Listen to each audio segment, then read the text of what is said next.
Krishna to be an imagination. 6. To give some interpretations to the holy name of the Lord. 7. To commit sinful activities on the strength of the holy name.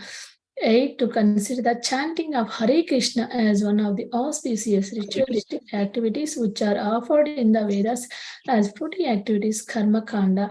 9. To instruct a faithless person about the glories of the holy name. 10. To not have complete faith in the chanting of the holy name and to maintain material attachments even after understanding so many instructions on this matter. It is also an offense to be inattentive while chanting. Every devotee who claims to be Vaishnava must guard against these offenses in order to achieve the desired success. Krishna Prema. Once again, I thank you everyone for joining the Bhakti Sangha conference call. Let us move to our next session, which is Srimad Bhagavatam class. May I know who all have joined this call? Hare Krishna.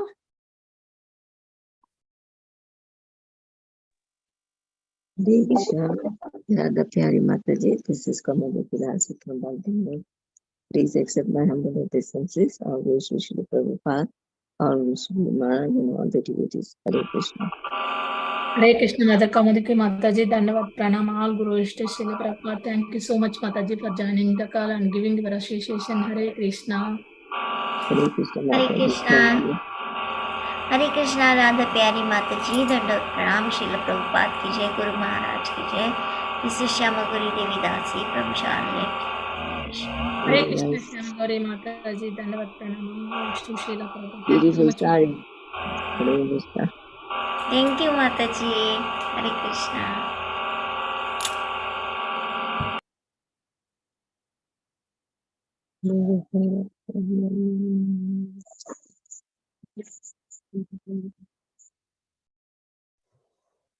Hare Krishna, Radha Pyari Mataji, Dandavat Pranam, all glories to Srila Prabhupada. This is Vinita Gandharvika Devi Dasi from College Station, Texas. Hare Krishna, Vinita Gandharvika Mataji, please accept my humble obeisances. All glories to Srila Prabhupada. Thank you so much, Mataji, for joining the call. Hare Krishna. Hare Krishna, Radha Pyari Mataji, all wish Srila Prabhupada and Guru Maharajis. My humble obeisances to you and all the devotees. This is Krishna Kumari Devi Dasi from Ram. Hare Krishna, Krishna Kumari Mataji, please accept my humble obeisances. All glories to Srila Prabhupada. Thank you so much, Mataji, for joining the call. Hare Krishna.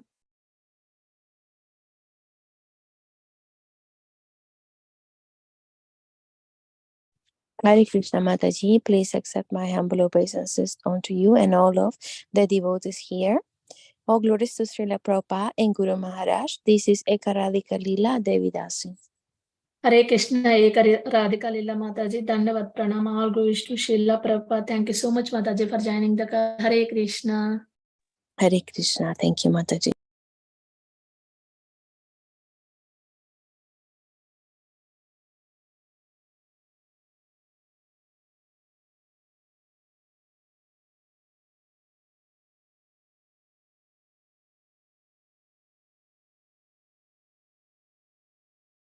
Hare Krishna, welcome to Bhakti Sangha conference call. Today we are fortunate to have Her Grace Sukha Sagari Mataji.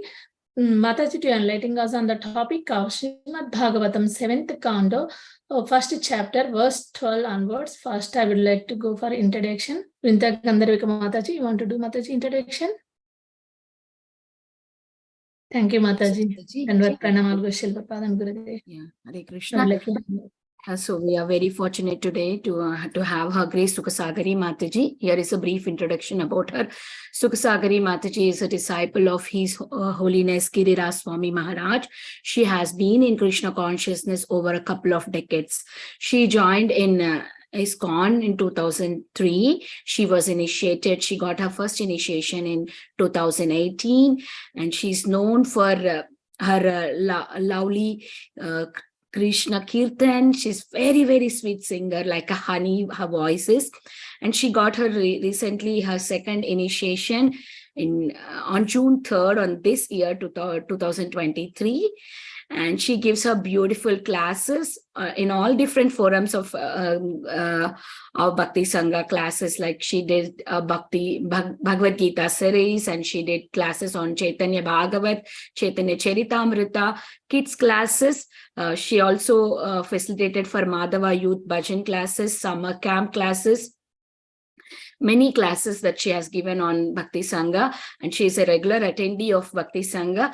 And right now, Mataji is giving every Wednesday Srila Prabhupada most quoted verses in the evening time, and it would be a morning for India devotees, on Thursday morning for India devotees. Yeah, Hare Krishna, Mataji. We are very happy to host you on today. I hand over the call to Radha Mataji. Thank you so much, Vindagandaru Mataji. Nice introduction. Hare Krishna, Sukha Sagari Mataji. Dandavat Pranam, all Guru Srila Prabhupada. Thank you very much for giving your valuable time and association to us this morning and enlightening on the topic of Srimad Bhagavatam. Hare Krishna, Mataji. Welcome to Bhakti Sangha. Yeah, I would like to hand over call, Mataji. Nice to see you after a long time. Nice to see you too after a long time, Radha. Thank you. And Vinita, I don't know who gave you that introduction. Yeah, I was surprised when I see your name. I know.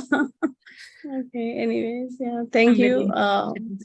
At the outset, I'd like to thank all the organizers, for giving me this opportunity to study more deeper, because when I tend to prepare for a class, I need to really work hard because, I don't know too much, but just by the mercy of all the devotees, I hope I can share a few words from what I have read and studied.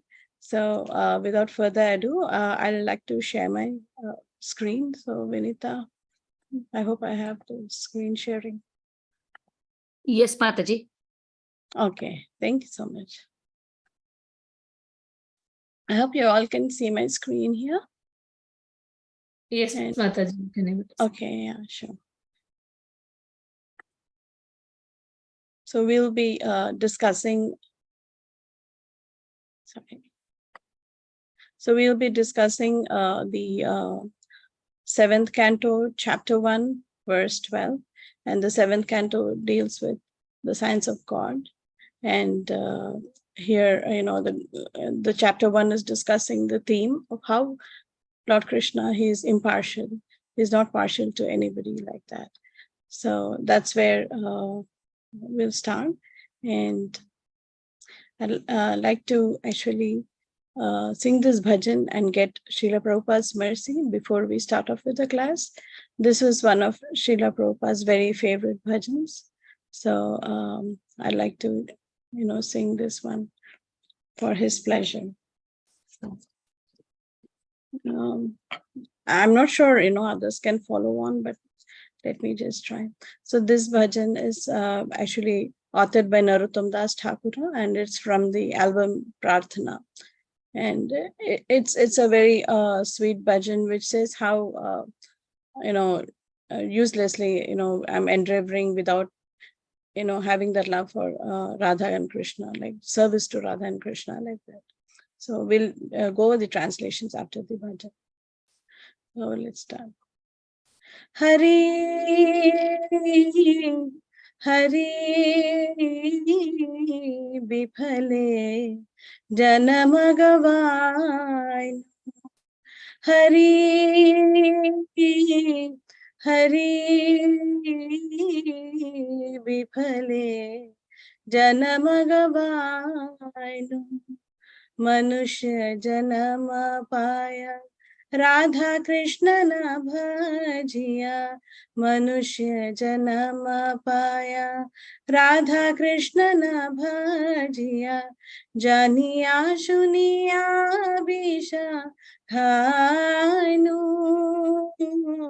Hari Hari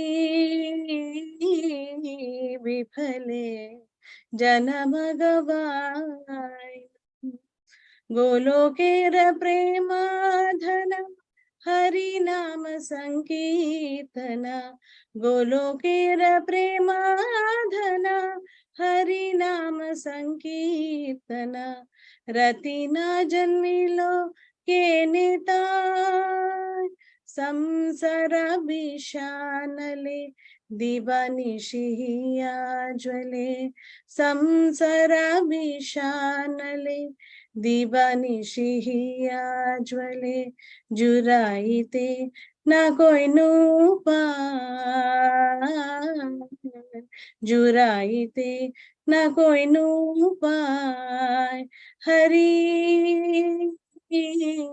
Hari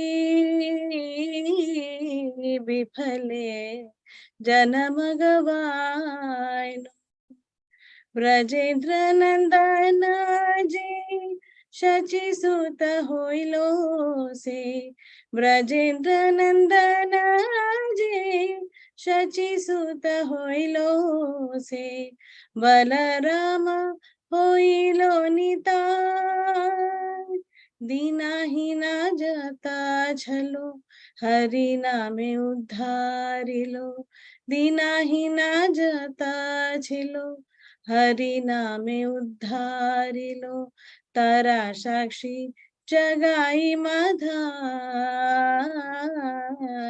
तारा साक्षी जगाई माधाय Hari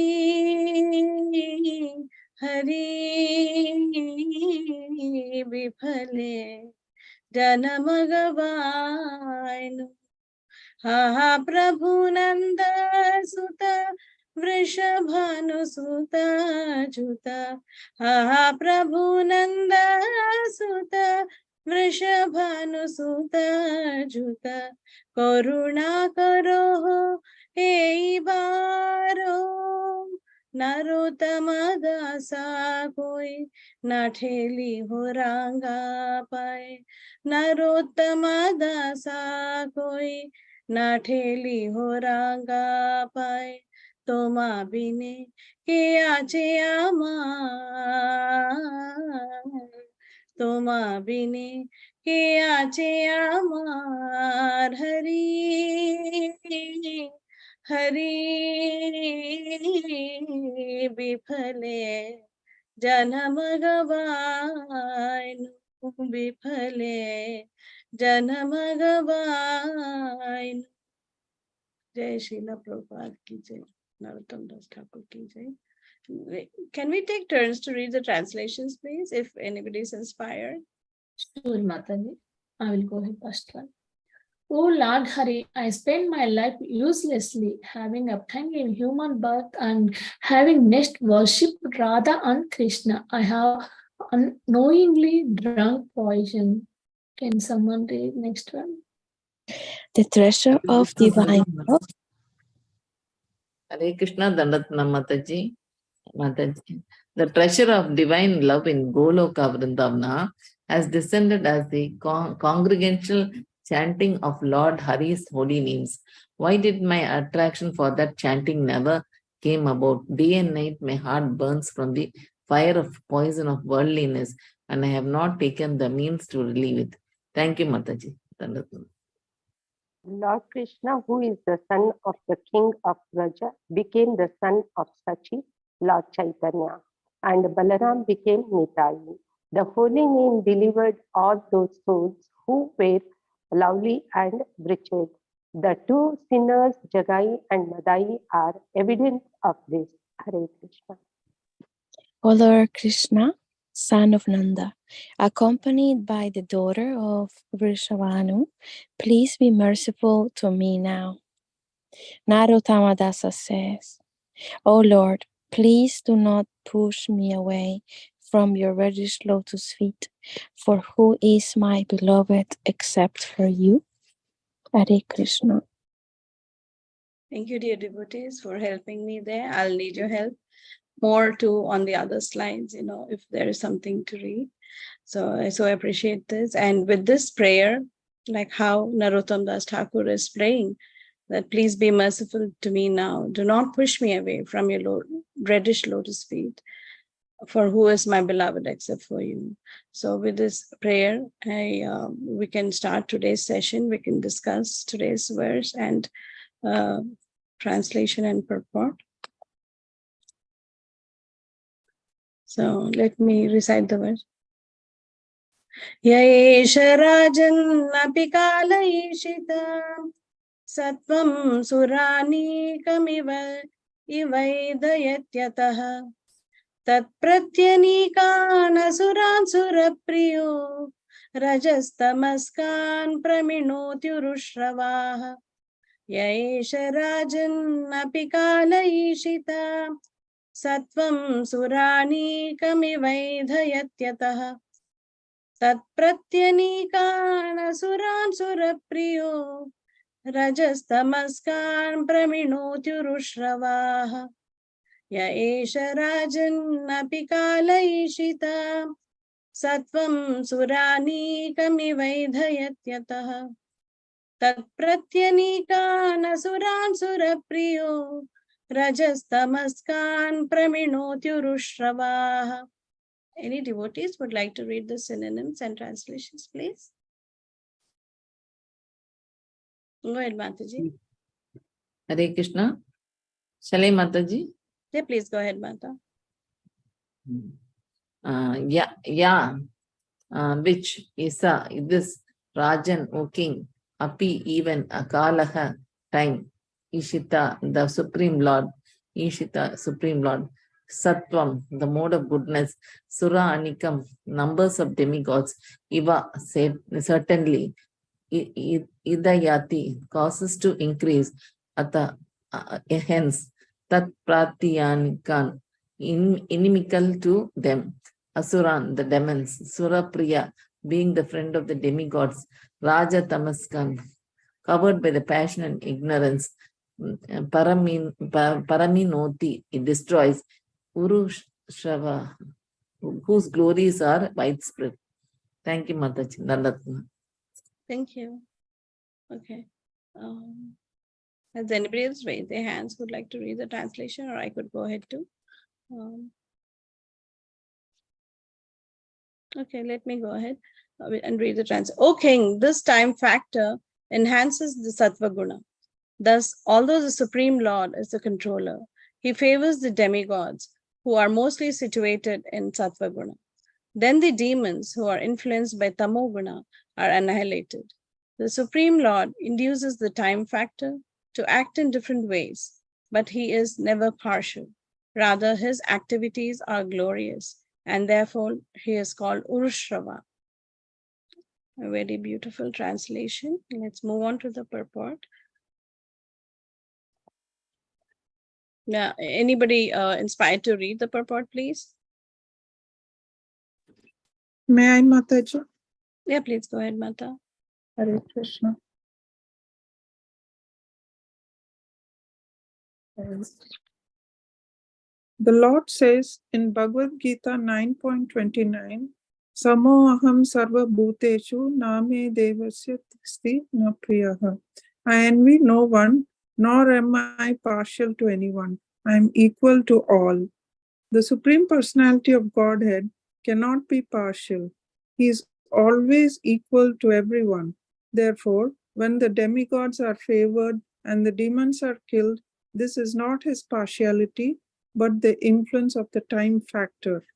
A good example in this regard is that an electrician connects both a heater and a cooler to the same electrical energy.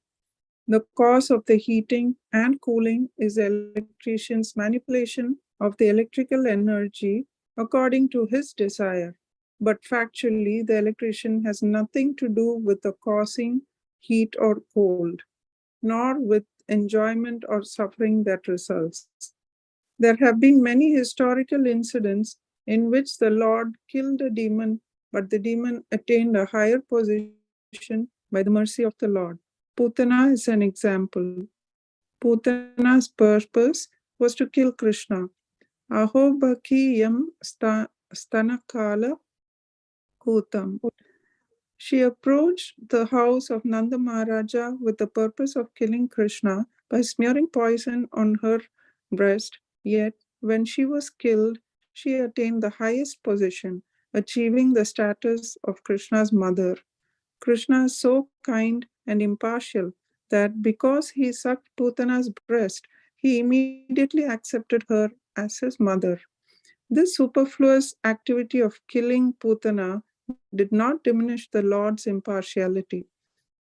He is Suhridam Sarva Bhutanam, the friend of everyone. Therefore, partiality cannot apply to the character of the Supreme Personality of Godhead, who always maintains his position as a supreme controller. The Lord killed Putana as an enemy, but because of his being the supreme controller, she attained an exalted position as his mother. Srila Madhava Muni therefore remarks, Kale Kala Vishaye Apishita Dehadikaranavad Suranikam Iva Stitam Satvam.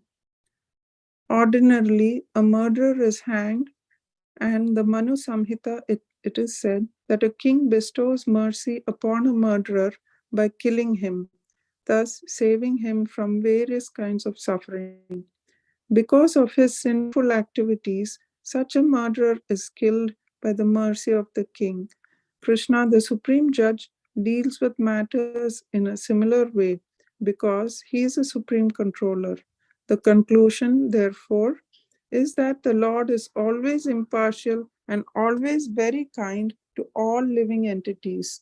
Hare Krishna. Right. Thank you so much, Mataji, for beautifully reading that. Yeah, such a beautiful translation and purport by Srila Prabhupada. Let's move on to today's discussion. Please forgive me, that's my alarm.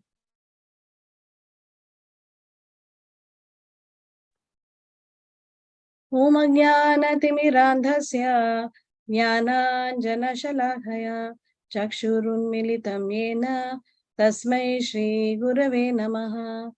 Namo Vishnupadaya Krishna Presthaya Bhutale Srimate Bhakti Vedanta Swaminiti Namine Namaste Saraswate Deve Gauravani Pracharine Nirvishesha Shunyavadi Pashatya Deshatarine Jai Shri Krishna Chaitanya Prabhu Nityananda Shri Advaita Gadadhara Shrivasadi Gaura Bhakta Vrinda Hare Krishna Krishna Krishna Hare Hare Hare Rama Rama Rama Hare Hare.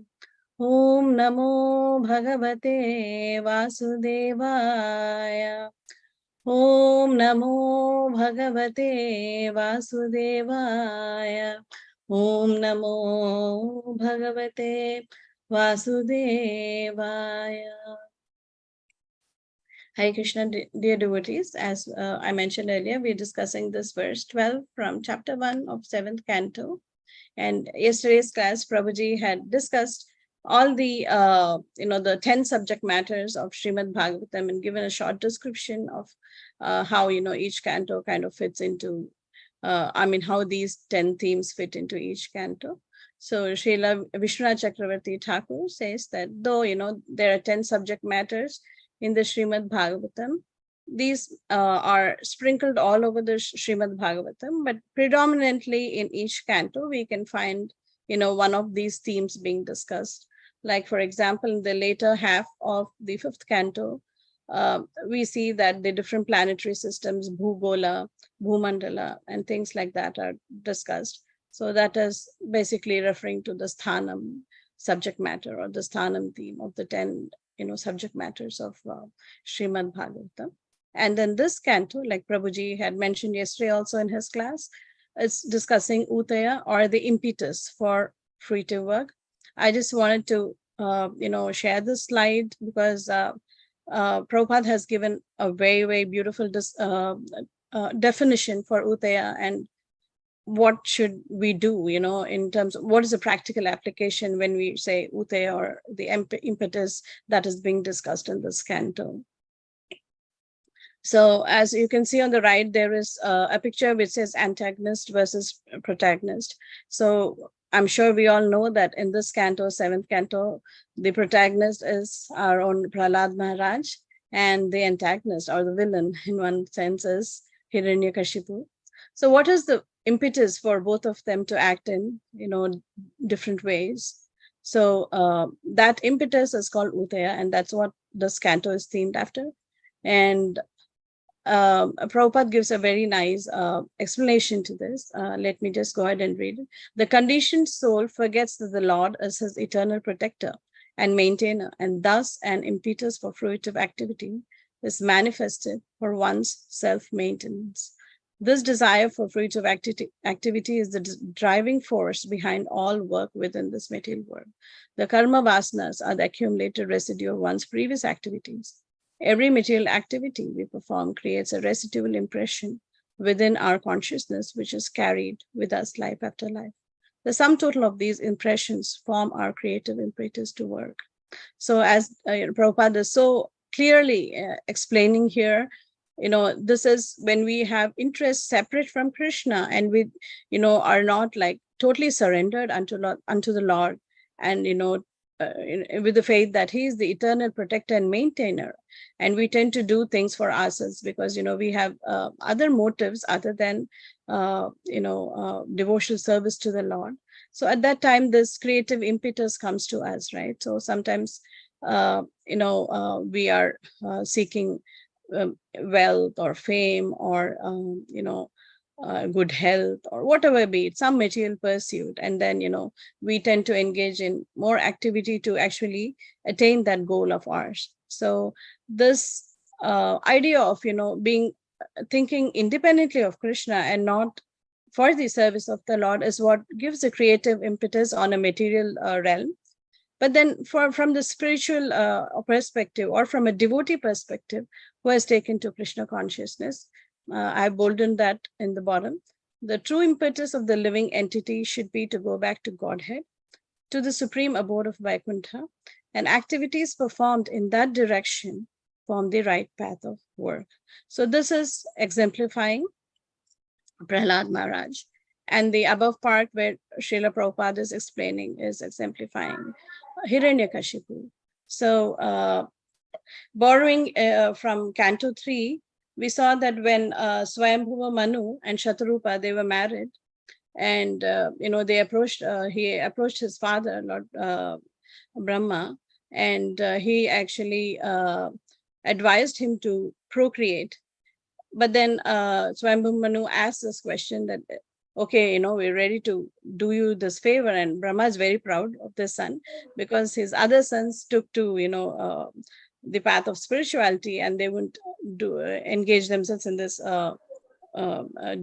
task of procreation. So Brahma was very pleased, and he's like, you're the best obedient son or something like that. He praises him.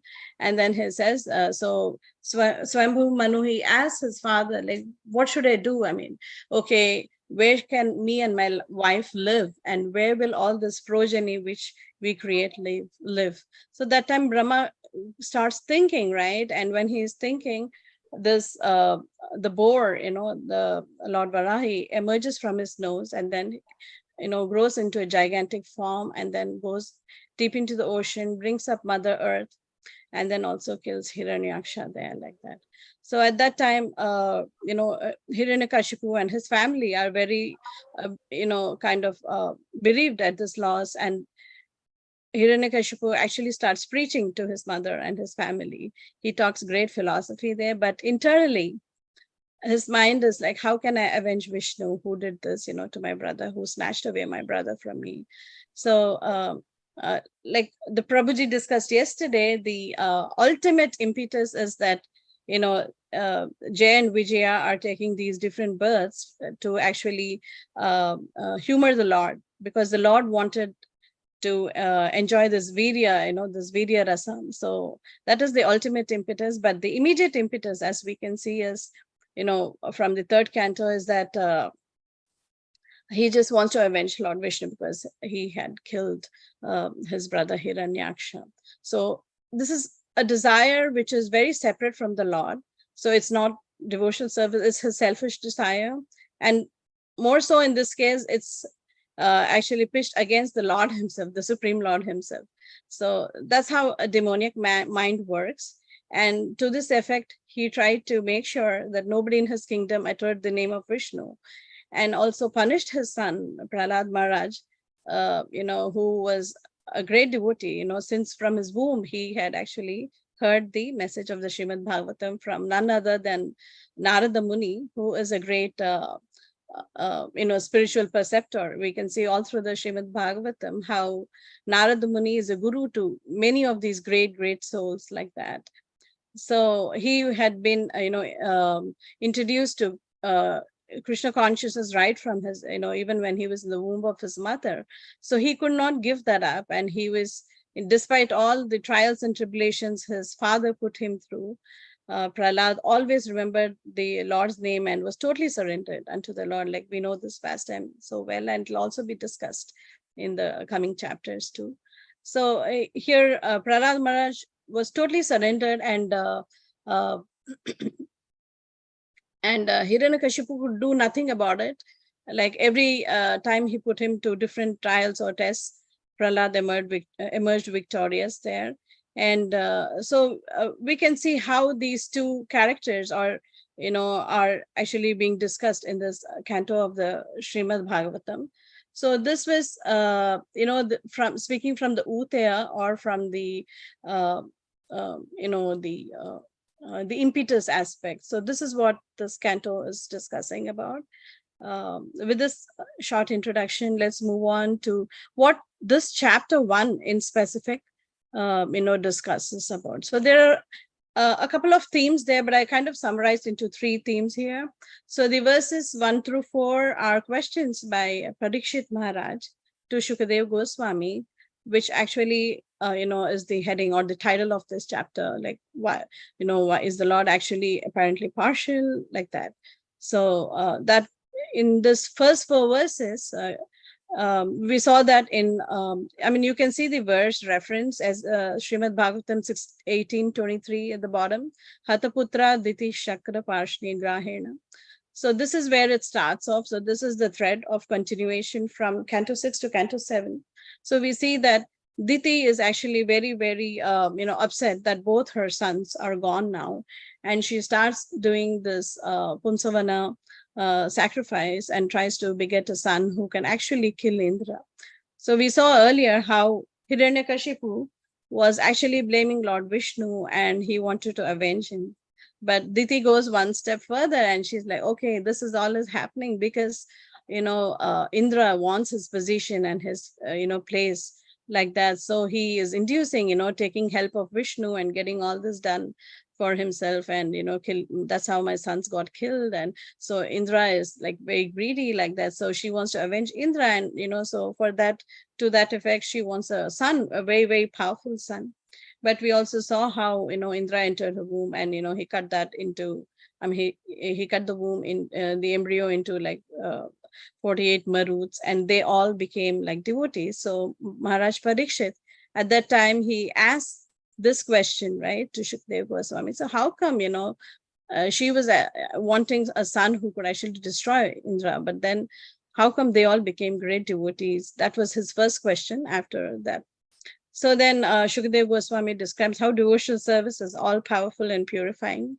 And that was the effect that these 48 actually became demigods, not demons, and like that. So now his second question is, after hearing that pastime, is that, doesn't it appear that the Lord is, partial?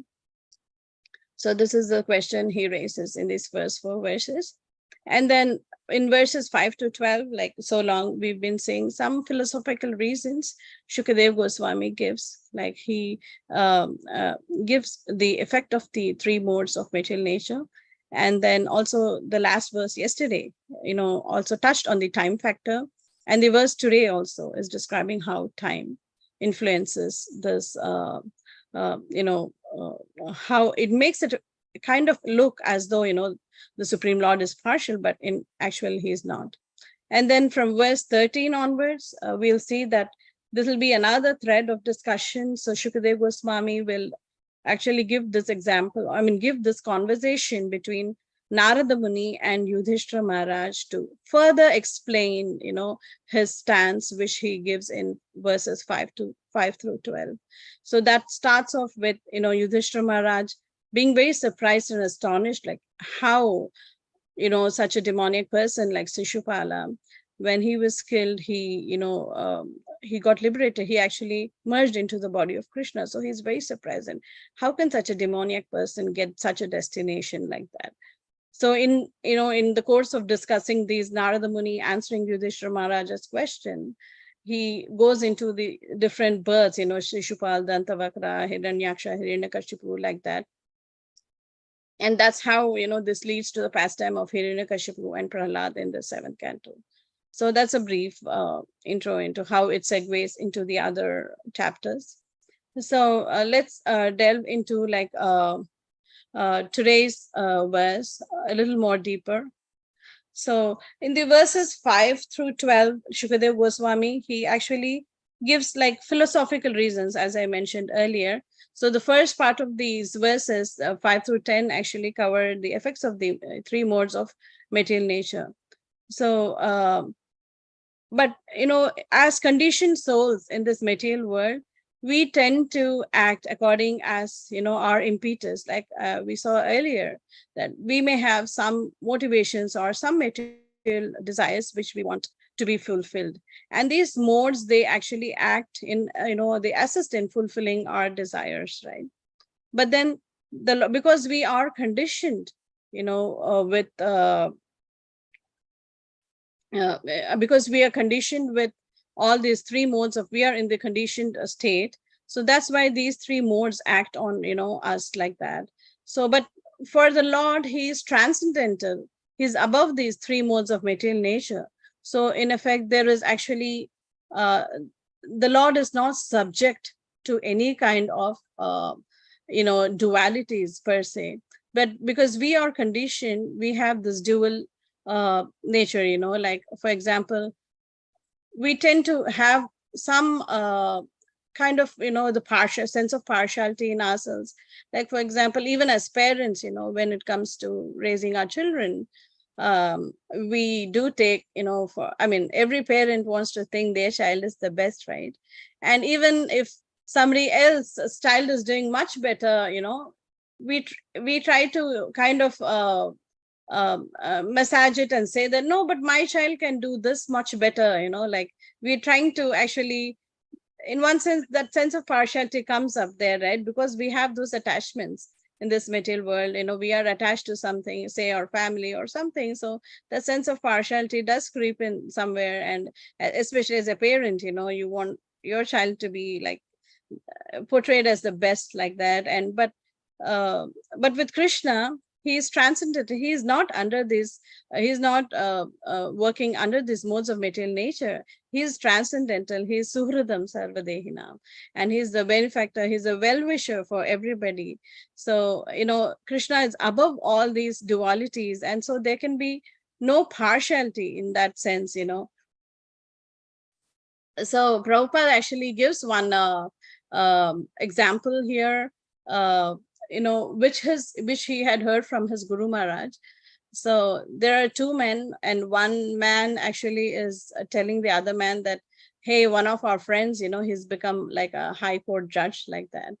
So the other person is, a little envious. How come he became? And he said, no, that cannot be true. So this other person says that, no, he is. I saw him sitting on the bench. I'm pretty sure he's a high court judge. And then this other person who's like, okay, he may be a high court judge, but I'm pretty sure he's not making the same income, as the other judges. So that sense of envy or that thing, always creeps up, like in the material realm, when we are in the material realm, and if we have material aspirations, so then that thing actually creeps up, and we tend to play down the others, success, or we tend to play down the other people's virtues, like that, and we want to show ourselves, on the top, like that. So these are some things, which causes us, gives us this impetus to do it.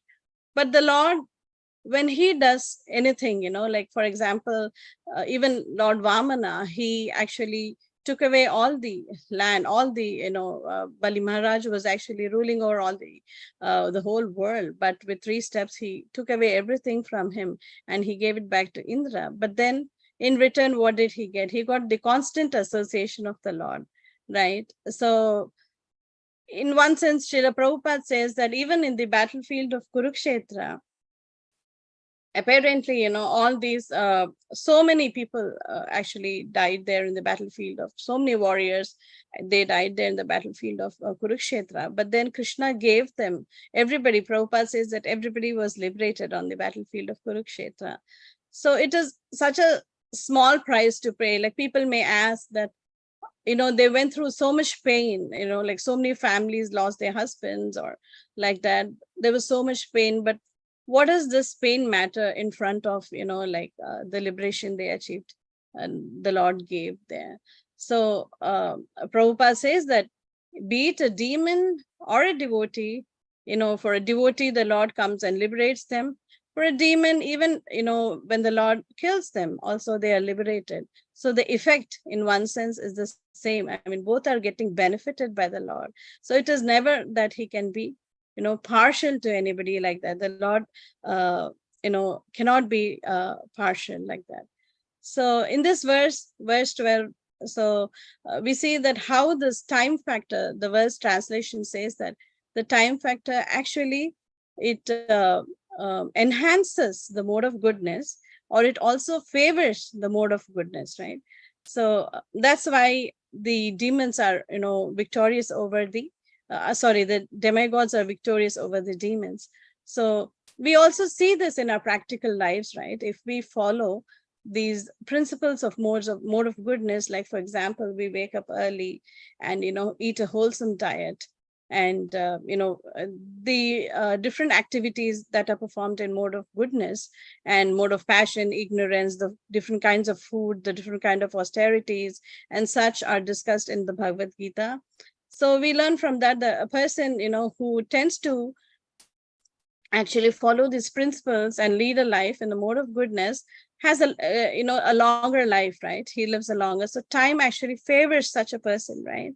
So when we tend to be in that mode of goodness, the time actually acts in our favor. It enhances our efforts or whatever that is. So we can take an example of a car too. Supposing two people are buying a car, and one person takes enough care, follows the instructions, and gets the oil change done every 3 months or every 5,000 miles.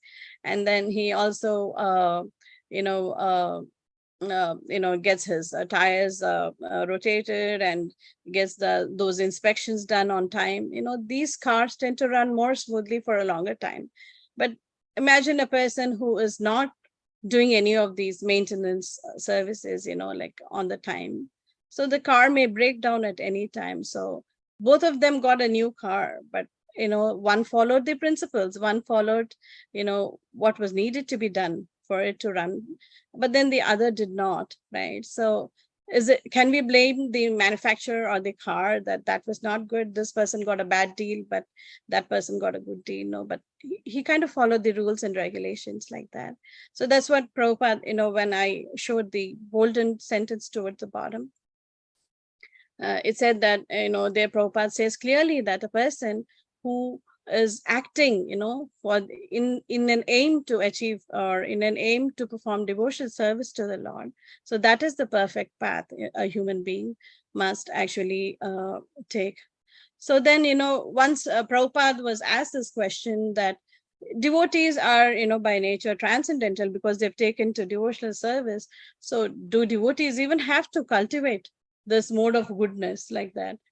So Prabhupada said, yes, devotees need to actually act in mode of goodness. The activity should be in mode of goodness because we're not so transcendental, right? We're not at that level as yet.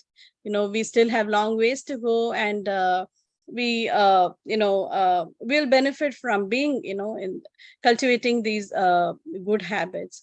So to that effect, we see that, even in terms of marriage, a Brahminical man should marry a woman of an equal caliber, so that the marriage is successful. We also see in Canto 3 how when Devahuti's father was looking for a match for her, he approached Kardama Muni, and then so many things are discussed as to how Devhuti actually, she heard the glories of Kardama Muni from Narad Muni, and she was very attracted by his qualities, like, his nature and things like that. It was not based on some physical attraction or anything like that. So even we see in our Vedic scriptures how in different cases there's a Swayamvara, and there is a lot of thought that goes into when marrying two great personalities like that. So this thought needs to be so in the sense that when the natures match, then the marriage is successful. So it's not even for devotees, practicing devotees, if we are on that transcendental level, it's a different matter. We can perhaps marry anybody of their choice like that, but as practicing devotees, when we're not at that level, it's a good idea, right, to find the right match like that. So it's important to keep in mind that these modes have their effect even as practicing devotees. Like sometimes we may not be at that level of full complete transcendence and complete surrender to Lord Krishna. So it's a good idea to keep these things in mind too. So so then the question arises, so is bhakti only given, like, if to only people in mode of goodness? How about people who are not in mode of goodness? We have seen also elsewhere and discussed much at length elsewhere in other classes too, that bhakti is actually ahetuki. So there is no motivation, to who bhakti is awarded. So any person is qualified. So Krishna is again impartial that way. So bhakti is equally available to anybody, be it somebody in a mode of goodness or mode of passion or mode of ignorance. What to speak of how Srila Prabhupada, he actually video कौन है? sorry yeah what to speak of Srila Prabhupada, who actually gave away the science of spirituality to so many people who were not even on that level of mode of goodness, right? Mostly in mode of ignorance, who had taken to drugs and other bad habits. They had all those things. So bhakti is, Krishna is very, very impartial. He showers his mercy on everybody equally. So to cultivate devotees, or to give the science of Krishna consciousness, we shouldn't be discriminating while we are giving this science to anybody, as to is this person on a on a goodness platform, or is he on a mode of passion or ignorance like that. And oftentimes when going book distribution, I was just hearing to a class by a senior devotee. He was discussing that there is this tendency to say that when you see Indians and you're like, okay, they are prime candidates to give books to. They naturally have this this they're they are kind of introduced to Krishna consciousness and all this because they come from India like that. But then he was on the I was listening to a Maharaja's class, and he was saying that we shouldn't, when we're giving this Krishna consciousness, we shouldn't be discriminating on those lines. Like maybe the Indian is very happy to take books or and then give money. But then I was listening to another class like years back where Maharaj was saying it's easy, right, to give money, but to give your mind and time to Krishna, it's it's very difficult, right? It's sometimes very easy to give a donation like that, you don't, if you have surplus money, it's really not too tough to give away. But can you give your time and mind to Krishna? Like that gets very difficult, right, for us. Especially when we're hard pressed for time with other family engagements, like we're always struggling to juggle things and make things happen like that. So in that sense, sometimes a person, you may be walking into a bar and seeing somebody in mode of ignorance, but they may be more receptive, to the science of Krishna consciousness. So when we give this Krishna consciousness to others, it should be, we shouldn't be discriminating based on, are they in the mode of goodness or, like that. So in one of these Bhakti Shastri classes, the students were asked to analyze, what are the qualifications for somebody to actually receive the science of bhakti. And most of them, we say a person must be humble, like that. That was the topmost answer, like a person must be humble. But then looking at ourselves, are we at that platform? Or, I mean, at least personally speaking, how humble are we? Sometimes, after coming into Krishna consciousness, and also, understanding this wealth Srila Prabhupada has given to us, pride tends to creep in even more than earlier, because now we have this weapon of chanting, the Shastra, to actually quell all these ill effects of Kali. And sometimes it gives that pride, right, to us. So are we really humble? Does humility really make it a qualification like that to receive bhakti? It's not really like that, right? I mean, whatever qualifications you have, everybody is equally, bhakti or devotional services actually readily available to everybody. So how Krishna consciousness does it is, instead of concentrating on these different modes, are we acting in a mode of goodness or passion or ignorance, or, complicating ourselves with all these concepts, there's an easy solve which Prabhupada has given us, that take to Krishna consciousness.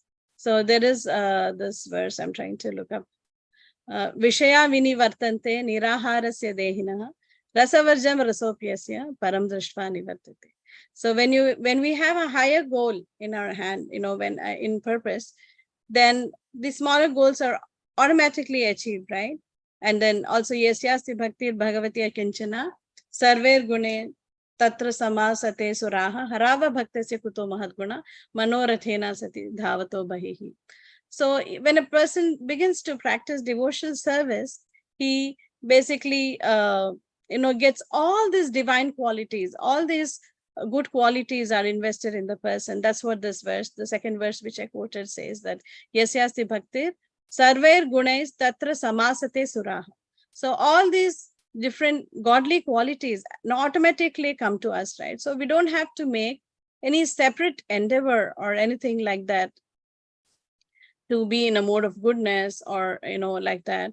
So, and also because the final goal, or like how in the definition of Utaya we saw that if we tend to dovetail all our activities, or streamline all our activities in the devotional service of the Lord, then this mode of goodness, all this automatically fits in there, right? We don't have to make any special arrangement, because now, we not only know sugar, but we have the rasgulla in sight, right? That is our param drishtva. So we are introduced to, so once you're introduced to something like rasgullas, eating just sugar does not give you any kind of pleasure, right? I mean, once you've tasted like what rasgulla is, like that, or any dessert or sweet of your choice, like that. So in that sense, when we have the higher objective in perspective, we don't really have to bother about these, modes of nature. Are we performing on the mode of goodness? Because here in this verse, it says that time actually favors people who are, acting in the mode of goodness. So do we even now bother, but we also see that in the Bhakti Rasamrita Sindhu, we have learned that Anukulyasya Sankalpa Pratikulyasya Varjanam. So again, so what does that mean? If we don't really have to look into and discriminate into all these things, but why are we accepting few things and why are we rejecting few things there? That does not make sense, right? I mean, if we do not want to discriminate and we just, want to be on a transcendental plane, so does that even hold good? Why are the acharyas, giving us this verse and saying Anukulyasya and all this? So it does not make complete sense to like blindly go and follow something. Like, for example, when we say accept everything favorable and reject what is not favorable, we cannot be foolish and say that, let me just accept anything and everything because I'm on a transcendental platform. It doesn't work like that. Like, for example, somebody comes and says, hey, you need to take to intoxication, that's good. It'll relieve you of all your distress. And, at least for temporarily, you get some relief from. We cannot just do that and say that, I'm being impartial, and so I'll listen to whatever and I'll do whatever comes my way. That makes no sense, right? So there are certain laws of nature which, as living entities, we follow so that we can progress on this path of devotional service, right? So in sum, the message we get here is that, when we are giving the science of Krishna consciousness to everybody, we should be acting in an impartial way. And then when we are performing activities, our sadhana or our daily lives, any activities, so that should be at least situated in mode of goodness, so that, that mode of goodness soon, with our sadhana and our practices, we may enter into Shuddha Sattva. So the Lord is always above these modes of, three modes, and he is performing, and he is impartial like that. So as devotees, when we take to the devotional service, when we perform devotional service to the Lord, we get this impartial nature into ourselves too. So as we advance in devotional service, what happens is that we also can see things for what they are, and imbibe this impartial nature, and these material tendencies which act as the impetus no longer have that much of a stronger effect on us, right? So because, like we had discussed earlier, devotional service bestows all these good qualities in us, automatically. We don't have to make any separate endeavor or anything like that to get these divine qualities. So as soon as we start practicing devotional service, everything, falls very nicely in place. And that is because we're imbibing those qualities from the Lord. So in this way, Shukadev Goswami is also telling that, he belabors this point all through the verses, like from verses 5 through 12, even when the modes were being discussed, and even when the time factor is being discussed, he's belaboring the point that the Supreme Lord is above all these, so Prabhupada in his purpose is always coming back to this. He says, okay, a person acting in the material modes, he's under the control of the modes. Again, in this verse, we saw that the time is actually an impersonal representation of the Lord, right? Krishna says he's time personified. But then we see this time is an impersonal concept in that it doesn't have a form or anything like that, but it keeps ticking. The time keeps ticking. So it's an impersonal form of the Lord. And it also favors the mode of goodness. But then again, Prabhupada explains in detail that though it favors the mode of goodness, so Krishna is not, he is in control of the time, and he does not directly favor, or he is not being partial to anybody like that. His agencies, they act in this way to make things work in the material platform. Like even when we were discussing creation in Canto 3, we saw that, in the Mahatattva, when these elements, these material elements were in the unmanifest form, and then by the action of time, the interactions or these activities take place between these different modes or these three gunas, and then the different elements were created, like earth, water, and all those things. The different processes take place, and then after these were done, the Supreme Lord, he injects those living entities and his svabhava, and then the word Prabhupada uses there is they're set into animation. So until then they're inanimate, like there's no action or anything happening like that. But the Lord, he impregnates these into the universe, and then these living entities, they go into animation. So you can imagine like, like a puppet like that. You make a puppet, but then unless the person is pulling the strings, they're not animated, right? They're just there like that. So the Supreme Lord has his hand. He is the controller. He is, orchestrating the whole show like that. But then he is also aloof. He does all this through his agencies. Even Maya Devi, it said that she is very ashamed to come in front of Supreme Lord, right? Because she is actually doing the opposite work of, pushing a person away, right? From the spiritual side, or pushing a person away from approaching Krishna like that. So she is also in one sense ashamed like that. So the sum and substance, what I would like to give away here is that the simple formula which Srila Prabhupada, discussed in slide 3. Yeah, sorry, this slide. The true impetus of the living entity should be to go back to Godhead, to the supreme abode of Vaikuntha, and activities performed in that direction form the right path of work. So this is, what we should perhaps be taking away from this canto and also from this chapter, that the Supreme Lord, he is time himself, he controls the time. And if we take to devotional service, the very famous verse, Ayur Harati Vaipumsam Udyanastan. So it says that for a person who is taken to devotional service, this effect of time is actually there's no effect of this time, because a person is, eternally engaged in the service of the Lord, right? So when we take to pure devotional service and we reach that pure level, then actually we keep continuing our service to the Lord. But a person who is not taken to devotional service, he is merely, Ayur Harati Vaipumsam. He is getting old. His lifespan is decreasing like that. So time has its effect. But then if we take to the process of devotional service, as how Prabhupada is giving it so nicely here, and perform activities in devotional service to the Lord will take care of, the things. So with that message, I would like to stop here. But I just want to give one example to again emphasize that how time is under the control of the Lord. Like this happened on the battlefield of Kurukshetra. So when, Jayadratha was to be killed, Krishna actually, uses his Sudarshan Chakra to block the sun and make it appear as though, it's already evening. And, the war is basically fought during some time, not in the evening hours like that.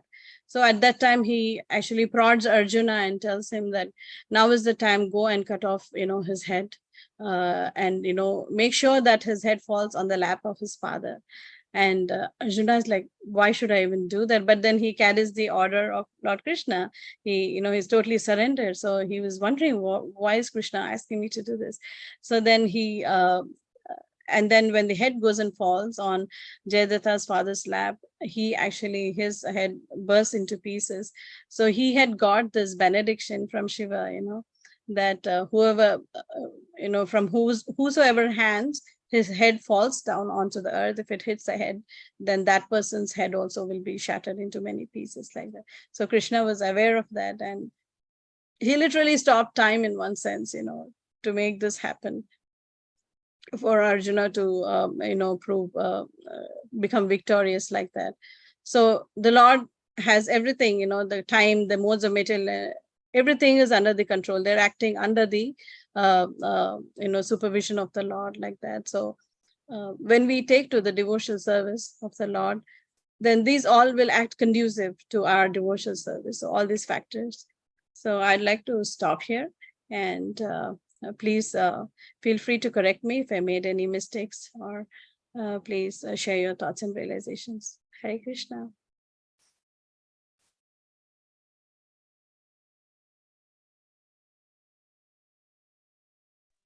Everybody's quiet. Hare Krishna Mataji. Thank you so much. Beautiful class, Mataji.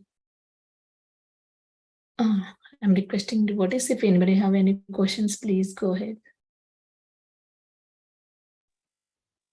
Hare Krishna Mataji. Hare Krishna. I have a question.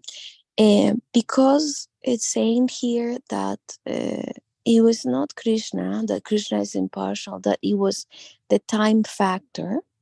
Yes. And that is the reason that, and the argument that is being presented to show that Krishna is impartial, that it was not him, that is the time factor. But then we also know that the time factor is under the control of Krishna. So like the president is going to say, okay, there's going to be a war, go ahead with the war, and then the generals take action. But the generals couldn't take action if the president doesn't give the order. So how can we understand then that Krishna is impartial if his general called time, is only acting after Krishna's sanctions? Yeah. Is it okay, Mataji, if I give another example? Maybe that may clarify a few things. Like, for example, the government has opened prison systems, right? Everywhere. And then there are citizens who actually follow the law of the land, and they never go to a prison, right? But the person who is, failing or who's not following these laws, who's breaking these laws, they end up in the prison. So is it the fault of the government?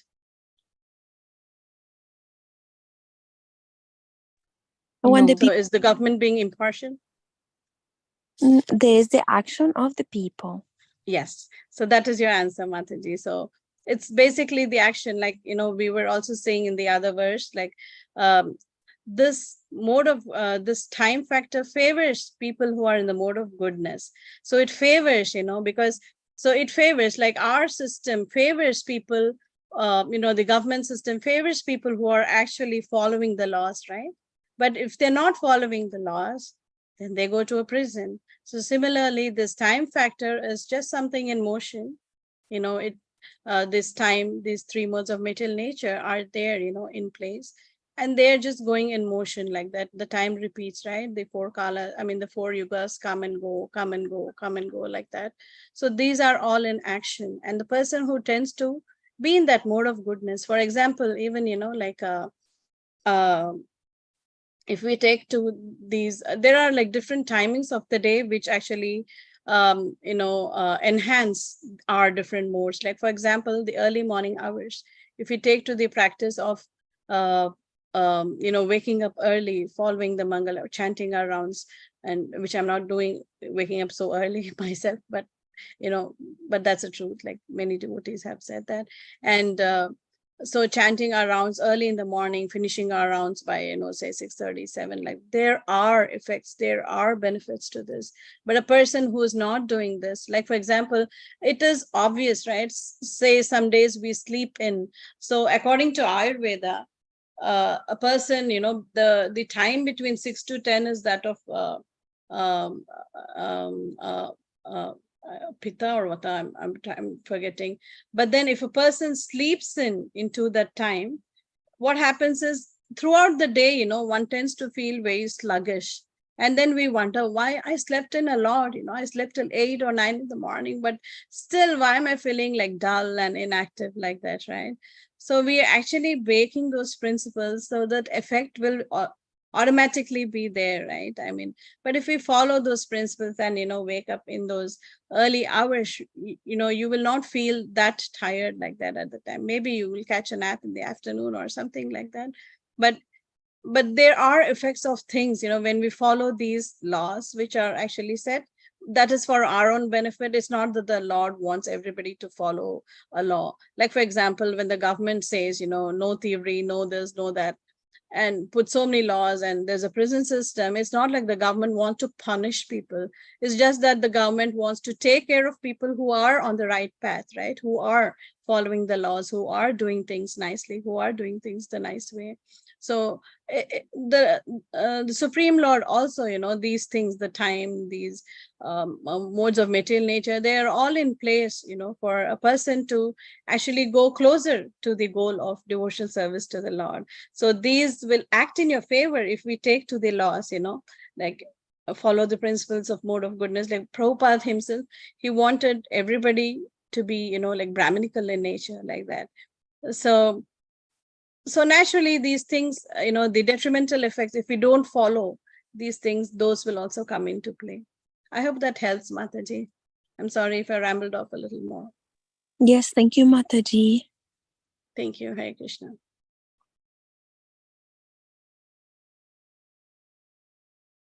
Jyoti Mataji, you have... Sorry. Hare Krishna, Dandavat Pranam Mataji. Hare Krishna, Dandavat Pranam, Mataji. Mataji, my question is, yesterday there was a question that I raised, and today also I felt the same question. Lord helped the demons and he defeated devas. So in this case, the demons are not the devotees, right? They are under the laws of karma, and the devas, demigods are they are devotees and they are in the mode of goodness. So what made Lord to defeat the demigods, and which is like he's going against his devotees and helping those who are under the laws of working under the laws of karma. So this was like in contradiction for me. So could you please teach me on this, how this is actually? Sorry, Mata, I couldn't get the first part of your question. You said the Lord helps the demons and defeats the demigods. Can you give me an example of where you read that or what pastime you're referring to? I don't know the pastime. Sometimes Lord does that, but I don't know where. Yesterday's session and today's session also, I didn't wrote the notes for today, but there are some instances when the Lord defeats demigods and help those demons who are help the demons at the time factor was there. No, when the tamoguna is at the high, then he will help the demons at that time, and that was the thing that I was referring. Sure, let's take a few examples, Matsi. So one example is, which comes to our mind is, the Lord actually killed Hiranyaksha. And we're going to see that he is going to be killing, Narasimhadev is going to be actually killing Hiranyakashipu.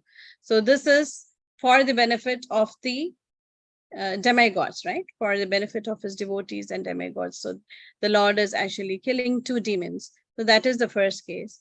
And then this very famous, this example which was quoted in this verse today, how Lord Krishna gives Putana, right? Aho Bhakyam Sthanakala Kutam, Krimva Dayalu, Sharanam Rajimi. So it's described here that how merciful can the Lord be, that, this demoness Putana had come with, poisoned breast to actually kill the Lord and killed so many children there. But then Krishna, in spite of all this, gave her the position of a mother, a nurse in the spiritual world. So maybe this is the example you're referring to, like in case where, a demon. So Krishna did, kind of in one sense, he sucked the life air out of Putana, but then he gave her a very nice higher position. Same way for Shishupala too, right? He gave him liberation. Shishupala merged with his body like that. So these are all like the benevolent, like the impartial, the examples which show the impartial nature of the Lord. Like, Putana was a demon who came to kill the Lord, and she also killed so many children. Why would she get a position of a mother in the spiritual world? Isn't that like totally impartial? Krishna is just being like, he's not looking at any other thing. Just because she came with the motive to feed Krishna, that's all he looked at, right? So he's totally impartial. He only takes the Saragrahi Janardhana. Like he only takes, what is the good in a person. So like we also understand, right? We think that we are doing some devotional service and we are taking one step, but we have to remember Krishna is taking 1,000 steps towards us, in that way. So we may be just taking one step, but Krishna is so merciful and so benevolent that he takes 1,000 steps towards us like that. So same case with Shishupala too. He committed 100. He was given this benediction at the because his mother wanted, so to make 100 ill comments or faults against Krishna, but after that he got liberated. So this is the mercy of the Lord, right? I mean, like apparently it may appear that the demon was killed or something, but then like, I was giving the example of how Prabhupada said that even on the battlefield of Kurukshetra, like so many people, they lost their lives. The warriors, even on the Duryodhan side, they lost their lives, but they all attained liberation because they were seeing Krishna in front of them. So what more do we want, right? Does it answer your question, Mata? Yes, Mataji. Hare Krishna. Hare Krishna. Grateful to you, and thank you so much for the session. It was enlightenment. The bhajan was transcendental. Thank you so much. All glories to Shri Shri Guru and Gauranga. Thank you so much, Mataji. Anybody else have questions? Hare Krishna, Sukha Sagari Mataji, Dhanvat Pranam, all glories to Srila Prabhupada. Thank you so much, Mataji, for such a beautiful class. Very grateful to you. Hare Krishna. I really like the example that you gave to Ekaradhika, Mataji. Very grateful to you, Mataji. It clearly understand how Lord is not partial. We ourselves, our activities are destined us to the problems that we are facing. Thank you, Mataji. Hare Krishna. Thank you, Hare Mataji. Krishna, Sukha Sagari Mataji. Thank you so much. Thank you so much. It is so nice to hear from you. Thank you for the very, very wonderful class, the beautiful PPTs, and the excellent analysis of this entire section. Thank you, Mataji. Hare Krishna. Thank you, Preeti, for your inspiration always. And Vinita too. Yeah, Thank you so much, Mataji. If nobody have any questions, we can end the call here, Mataji, with your Hare permission. Krishna. Hare Yes, Krishna, Mataji. Hare Krishna, Sukha Sagari Mataji. Please accept my humble obeisances. then we pranams. It's a very nice example we gave. I mean, answer. Very nice thing. Hare Krishna. Thank you, Mataji. It's your shiksha in many ways that is showing me. My shiksha. Yes, Mataji. I totally remember like how you helped me, when I was preparing for Uddhava Gita, the chapter on Uddhava. You totally gave me like what all points I should be, emphasizing, what all I should be looking to. So I'm very, very grateful to you. Always remember that, Mataji. Oh, really? I don't even remember. And you've corrected me also when I do the wrong pronunciation in bhajans.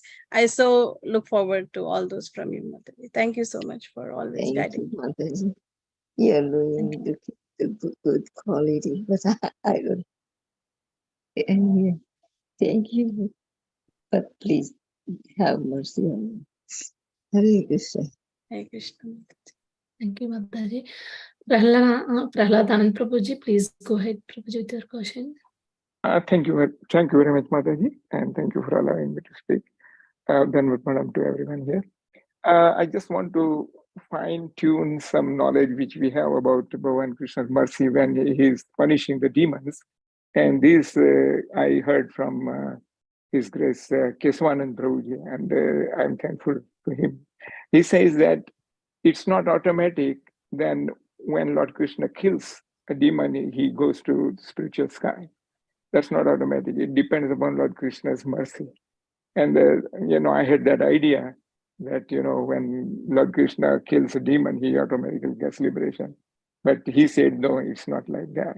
Even, he told that Duryodhan even was killed by Bhima under Lord Krishna's instruction. He did not get liberation. He went to hell. That's what he specifically mentioned. So, this was a little bit fine-tuning about our knowledge on spiritual, that the mercy of Lord Krishna is the ultimate in giving the destination of a jiva like that. So this is what I had heard from him, and I just wanted to pass on like that. Thank you very much again for allowing this. Thank you so much, Prabhu, for bringing up that point. There are, like Prabhuji said, finer details. Like also in the story of Ajamila, we see that, right? He was given a second chance, even though like there was this conversation between the Yamadutas, and the Vishnu Dutas said no. He chanted the name of Narayana like that. So the Yamadutas were bewildered, and then they went back to Yamaraj and asked him, who is greater than you? They were glorifying Yamaraj, thinking that he's the he's the supreme master like that. So at that time, Yamaraj actually explains to his followers that, like even time, he says very specifically, even time cannot have any effect on the devotee of the Lord, like, so what to speak of us? So do not touch them, do not go near the devotees of the Lord. Yes, there are finer aspects to it, Prabhuji. I was just trying to quote the example given by Srila Prabhupada when he says that, what are we losing, when if Krishna kills us, that's a benediction like that. Thank you so much, Prabhupada. Thank you, Mata. Thank you so much. Hare Krishna. Thank you, Prabhuji. Hare Krishna.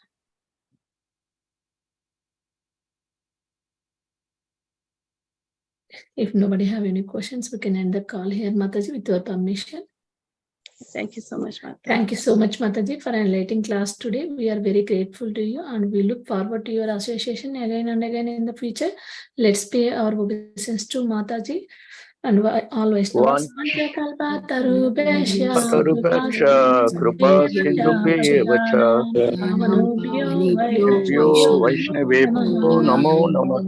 Grantra Srimad Bhagavatam ki jai, Prabhupada ki jai, Ananta Koti Vaishnava ki jai, Hare Krishna, Sukha Sagari Mataji ki jai. Thank you, Mataji. Hare Krishna. Thank you, Mataji. Hare Krishna. Gauranga. Thank you so much. Radhe Radhe. Everyone for joining today.